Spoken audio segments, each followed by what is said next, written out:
سبحان اللہ والحمد للہ۔ بسم اللہ الرحمن الرحیم۔ شروع اللہ کے نام سے جو بڑا ہی مہربان اور نہایت رحم فرمانے والا ہے۔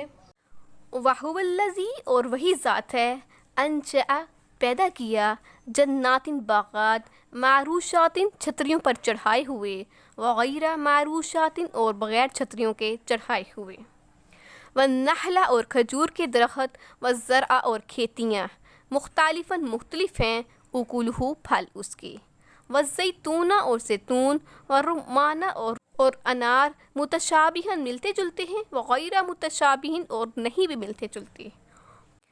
کولو کھاؤ، من ثمرہ پھل اس کے، اذا جب اثمرا پھل آئے، وآتو اور دو، حقہ اس کا حق، یوم حصادہ اس کے کٹنے کے دن، ولا تسرفوا اور حد سے نہ برو، انہ بے شک لا نہیں، یحب المسرفین حد سے بڑھنے والوں کو اللہ تعالیٰ پسند نہیں کرتا۔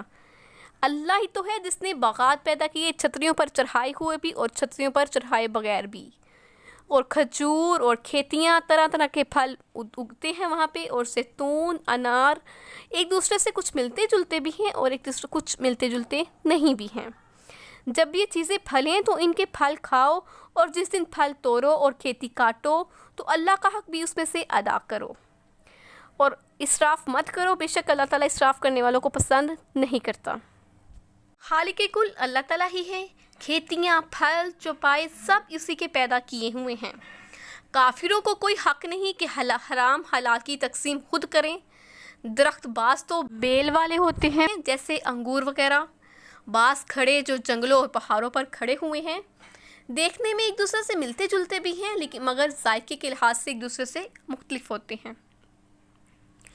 انگور، کھجور، یہ تمہیں درخت دیتے ہیں کہ تم کھاؤ، مزہ اٹھاؤ۔ انگور کے درخت، کھجور کے درخت تمہیں لطف کے لیے عطا فرمائے ہیں، تو اس کا حق اس کے کٹنے اور ناپ تول ہونے کے دن ہی دو، یعنی اس میں سے زکوٰۃ فرض ہے۔ پہلے لوگ کچھ نہیں دیتے تھے، شریعت نے 10واں حصہ مقرر کیا، اور ویسے بھی مسکینوں اور بھوکوں کا خیال رکھنا چاہیے۔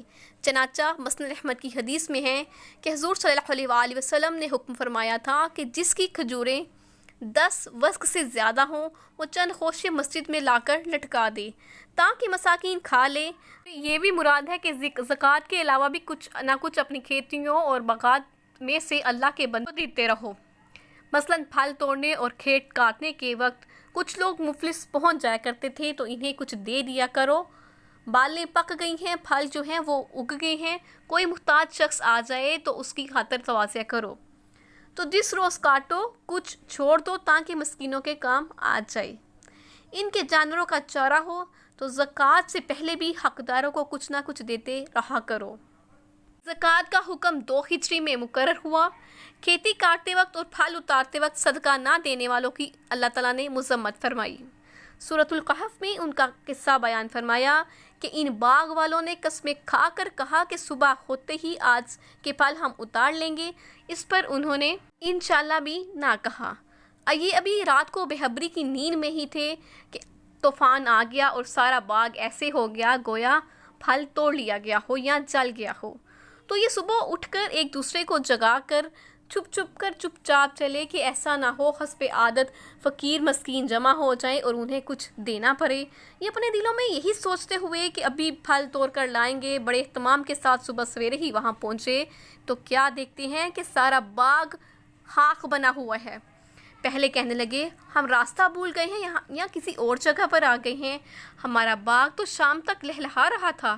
پھر کہنے لگے نہیں، باغ تو یہی ہے، ہماری قسمت پھوٹ گئی، ہم محروم ہو گئی۔ اس وقت ان میں جو بہابر شخص تھا کہنے لگا دیکھو میں تم سے نہ کہتا تھا کہ اللہ تعالیٰ کا شکر ادا کرو، اس کی پاکیزگی بیان کرو۔ سب کے سب کہنے لگے ہمارا رب پاک ہے، ہم نے ظلم کیا۔ پھر ایک دوسرے کو ملامت کرنے لگے، ہائے افسوس ہم تو سرکش ہو گئے، حد سے گزر جانے والے بن گئے، ہمیں اب بھی اللہ تعالیٰ سے امید ہے کہ وہ ہمیں اس سے بہتر عطا فرمائے گا۔ ہم صرف اپنے رب سے امید رکھتے ہیں، ناشکری کرنے اور تنہا خوری پسند کرنے والوں پر اسی طرح عذاب آیا کرتے ہیں۔ اور بھی آخرت کے بڑے عذاب باقی ہیں، لیکن افسوس کہ یہ سمجھ بھول اور عقل سے کام ہی نہیں لیتے۔ تو یہاں اس آیت میں صدقہ دینے کا حکم فرما کر بیان فرمایا کہ فضول خرچی سے بچو، فضول خرچ اللہ کا دوست نہیں ہے۔ حضرت ثابت بن قیس بن شماس نے اپنے کھجوروں کے باغ سے کھجوریں اتاری اور وعدہ کیا کہ آج جو لینے آئے گا میں اسے دوں گا۔ لوگ ٹوٹ پڑے، شام کو ان کے پاس ایک کھجور بھی نہ رہی۔ اس پر یہ فرمان اترا، ہر چیز میں اسراف منع ہے۔ اللہ کے حکم سے تجاوز کرنے والوں کا نام اسراف ہے، ہاں وہ کسی کے بارے میں بھی ہو۔ تو اپنا سارا ہی مال لٹا کر فقیر ہو کر دوسروں کو دے دینا بھی اسراف ہے، اور اس سے بھی منع فرمایا گیا ہے۔ مطلب یہ ہے کہ صدقہ نہ روکو جس سے اللہ کے نافرمان بن جاؤ، تو یہ بھی اسراف ہے۔ قرآن مجید کی آیت ہے، کُلُوا واشربوا ولا تسرفوا، کھاؤ پیو اور اسراف نہ کرو۔ وَمِنَ الْأَنْعَامِ، اور جانوروں میں سے، حَمُولَةً، بوجھ اٹھانے والے بھی ہیں، وَفَرْشًا، اور زمین سے لگے ہوئے بھی یعنی کہ چھوٹے چھوٹے بھی ہیں۔ کُلُوا، کھاؤ، مما، اس میں سے جو رزقکم اللہ، رزق دیا تم کو اللہ تعالیٰ نے، وَلَا تَتَّبِعُوا، اور نہ پیروی کرو، خطوات شیطان کے قدموں کی، اِنَّهُ، بے شک وہ، لکم، تمہارے لیے، عدو مبین، تمہارا وہ کھلا دشمن ہے۔ چوپایوں میں سے بوجھ اٹھانے والے بھی ہیں، بڑے بڑے بھی ہیں یعنی کہ، اور زمین پر چلنے لگے ہوئے بھی یعنی کہ چھوٹے چھوٹے بھی۔ اللہ کا دیا ہوا رزق کھاؤ اور شیطان کے قدموں پر مت چلو، وہ تمہارا کھلا دشمن ہے۔ اللہ تعالیٰ نے تمہارے لیے چوپائے پیدا کیے، ان میں سے بعض تو بوجھ اٹھانے والے ہیں جیسے اونٹ، گھوڑا، خچر، گدھا وغیرہ، اور بعض چھوٹے قد کے ہیں جیسے کہ بکری وغیرہ۔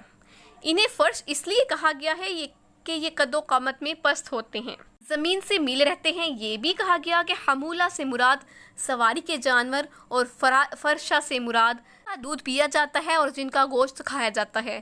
تو جو سواری کے قابل نہیں، ان کے بالوں سے لحاف اور فرش تیار ہوتے ہیں۔ اور جگہ ہے، اللہ وہ ہے جس نے تمہارے لیے چوپائے پیدا کیے تاکہ تم ان پر سواریاں کرو، انہیں کھاؤ اور فائدے بھی حاصل کرو، ان پر اپنے سفر طے کر کے اپنے کام پورے کرو۔ اسی نے تمہاری سواری کے لیے کشتیاں بنا دی، وہ تمہیں بے شمار نشانیاں دکھا رہا ہے، بتاؤ تو کس نشانی کا انکار کرو گے؟ پھر فرماتا ہے، اللہ کی روزی کھاؤ، اناج، گوشت وغیرہ، شیطانی رستے پر مت چلو، اس کی تابعداری نہ کرو، جیسا کہ مشرکوں نے اللہ تعالیٰ کی چیزوں میں خود بخود کچھ چیزیں خود حلال کر دی اور کچھ حرام قرار دی۔ تم بھی یہ کر کے شیطان کے ساتھی مت بنو، وہ تمہارا کھلا دشمن ہے، اسے دوست مت بنو، وہ تو اپنے ساتھ تمہیں بھی اللہ کے عذابوں میں پھنسانا چاہتا ہے، دیکھو کہیں اس کے بہکانے میں نہ آ جانا۔ اسی نے تمہارے باپ آدم علیہ السلام کو جنت سے باہر نکلوایا، اس کھلے دشمن کو اپنا دوست کبھی بھی مت بنانا۔ ثمانیۃ، 8 ازواجن، قسمیں ہیں، من الضأن، بھیڑوں میں سے، اثنین، 2 ہیں، ومن المعز، اور بکریوں میں سے، اثنین، 2 ہیں۔ تو یہ بڑے چھوٹے جو چوپائے ہیں 8 قسم کے ہیں، 2 بھیڑیوں میں سے اور 2 بکریوں میں سے، یعنی کہ ایک نر اور ایک مادہ۔ قل، کہہ دیجئے، الذکرین، کیا 2 نر، حرام کیا، ام الانثیین، یا 2 مادہ، اما اشتملت، جو کہ مشتمل ہو، علیہ، اس پر، ارحام، رحم، الانثیین، 2 مادہ کا۔ اے پیغمبر، ان سے پوچھو کہ اللہ نے دونوں کے نروں کو حرام کیا ہے یا دونوں کی مادوں کو حرام کیا ہے، یا جو بچہ مادہ کے پیٹ میں سے لپٹ رہا ہے اسے حرام کیا ہے؟ نبئونی، بتاؤ مجھے، بعلم، علم، ان کنتم صادقین، اگر تم سچے ہو تو مجھے بتاؤ اپنے علم کے مطابق۔ اسلام سے پہلے عربوں کی جہالت بیان ہو رہی ہے کہ انہوں نے چوپائے جانوروں میں تقسیم کر کے اپنے طور پر بہت سے حلال بنا لیے اور بہت سے حرام قرار دیے، جیسے بحیرہ، سائبہ، وسیلہ اور حام وغیرہ۔ اسی طرح کھیت اور باغات میں بھی تقسیم کر رکھی تھی۔ اللہ تعالیٰ فرماتے ہیں کہ سب کا خالق اللہ تعالیٰ ہے، کھیت ہوں، باغات ہوں، چوپائے ہوں۔ وامن الابل، اونٹ میں سے، اثنین، 2 یعنی کہ نر اور مادہ۔ وامن البقری، اور گائے میں سے، اثنین، 2۔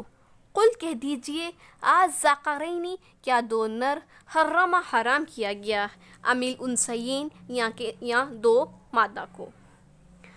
اما اشتمل جو کہ مشتمل ہو علیہ اس پر ارحام الرحم الانثیین 2 مادہ کا.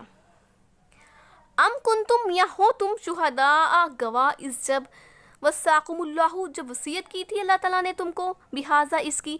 فمن پس کون ہے ازلم ظالم ممن اس سے جو افطرا باندھے اللہ پر کاذباً جھوٹ لیضل تاکہ گمراہ کرے الناس لوگوں کو بغیر علم بغیر علم کے.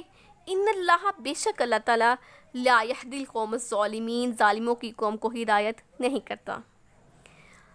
اور 2 اونٹنیوں میں سے اور 2 گایوں میں سے ان کے بارے میں بھی ان سے پوچھو کہ اللہ نے دونوں کے نروں کو حرام کیا ہے دونوں کی مادوں کو حرام کیا ہے یا جو بچہ 2 مادوں کے پیٹ میں لپٹ رہا ہو اس کو حرام کیا ہے. تو جس وقت اللہ تعالیٰ نے ان کو حرام کرنے کا حکم دیا تھا کیا تم اس وقت موجود تھے؟ تو اس شخص سے زیادہ ظالم کون ہے جو اللہ تعالیٰ پر جھوٹ باندھے، اپنی لا علمی سے بے وقوفی سے لوگوں کو گمراہ کرے. کچھ شک نہیں کہ اللہ ظالموں کو ہدایت نہیں کرتا. چوپایوں کی قسمیں بیان فرمایا بھیڑ مینڈا بکری بکرا اونٹ اونٹنی گائے بیل، اللہ نے یہ سب چیزیں تمہارے کھانے پینے کے لیے پیدا کی اور دوسرے فائدے حاصل کرنے کے لیے، جیسا کہ فرمان ہے وَأَنزَلَ لَكُم مِّنَ الْأَنْعَامِ ثَمَانِيَةَ أَزْوَاجٍ، اس نے تمہارے لیے 8 قسم کے مویشی پیدا کیے. بچوں کا ذکر اس لیے کیا کہ ان میں بھی کبھی وہ مردوں کے لیے محسوس کر کے عورتوں پر حرام قرار دیتے تھے. پھر انہی سے سوال ہوتا ہے کہ اس حرمت کی کوئی وجہ ہے تو بتاؤ. تم اس وقت موجود تھے جب اللہ تعالیٰ نے حکم دیا تھا؟ تو اللہ تعالیٰ پر بغیر سوچے سمجھے تم جھوٹ باندھتے ہو تو اس شخص سے زیادہ ظالم کون ہو سکتا ہے؟ اس سے پہلے یہ ناپاک رسم عمر بن لہی بن قامہ حمان نے نکالی تھی. اسی نے انبیاء کے دین کو سب سے پہلے بدلا اور غیر اللہ کے نام پر جانور چھوڑے.